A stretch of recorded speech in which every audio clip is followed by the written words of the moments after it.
Avez-vous déjà entendu le terme LGBTQ+? Savez-vous ce qu'il signifie? LGBTQ+ est un sigle qualifiant les personnes lesbiennes, gays, bisexuelles, trans et queer. Et le symbole plus représente les personnes ayant des identités de genre et des orientations sexuelles différentes des personnes lesbiennes, gays, bisexuelles, trans et queer. Saviez-vous que les personnes et les communautés LGBTQ+ ont une longue histoire au Nouveau-Brunswick? Il ne faut pas oublier qu'au Nouveau-Brunswick, il y a toujours eu des personnes LGBTQ+. Saviez-vous que l'histoire des personnes LGBTQ+ n'est pas toujours connue? En effet, les lieux qui préservent l'histoire, comme les musées et les archives, ne pensez pas qu'il était important de se souvenir de ces histoires. Il s'agit de la même chose dans les programmes scolaires. Bien que raconter ces histoires aujourd'hui est délicat, il ne faut pas oublier qu'elles existent depuis toujours. Prenons par exemple l'histoire de Len et de Cub. Léonard Olive Keith, surnommé Len, est né en 1899 dans le comté de Kings, au Nouveau-Brunswick. Joseph Austin Coates, surnommé Cub, est également né en 1899 dans le même comté.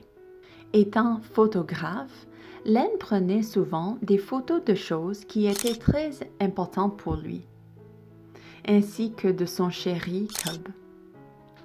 Len a pris de très nombreuses photos sur sa vie avec Cub.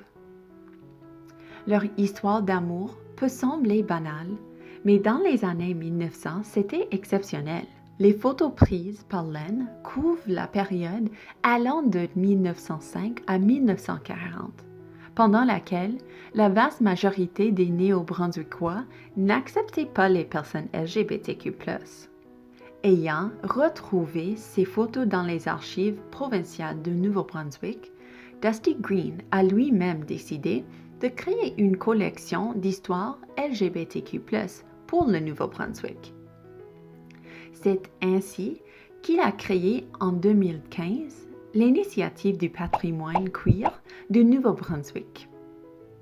Au Nouveau-Brunswick, la première vague d'activisme LGBTQ+ est arrivée un peu plus tard qu'ailleurs au Canada, l'homosexualité n'ayant été décriminalisée qu'en 1969. La première organisation gay de la province a vu le jour à la fin des années 1970.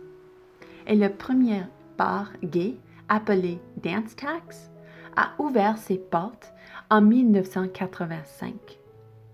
Le premier défilé de la fierté gay de la province a eu lieu à Moncton en 1999, c'est-à-dire près de 40 ans après le premier défilé à Toronto. Ce n'est pas parce que les personnes LGBTQ+ n'avaient pas de bar, d'organisation ou de droits qu'elles n'existaient pas elles-mêmes. Les personnes LGBTQ+ ont bien sûr toujours existé, mais elles n'ont pas eu de droits et de reconnaissance pendant très longtemps. Selon vous, y a-t-il d'autres personnes ou de communautés dont les histoires ont été écartées de lieux comme les musées et les archives, ainsi que des programmes scolaires?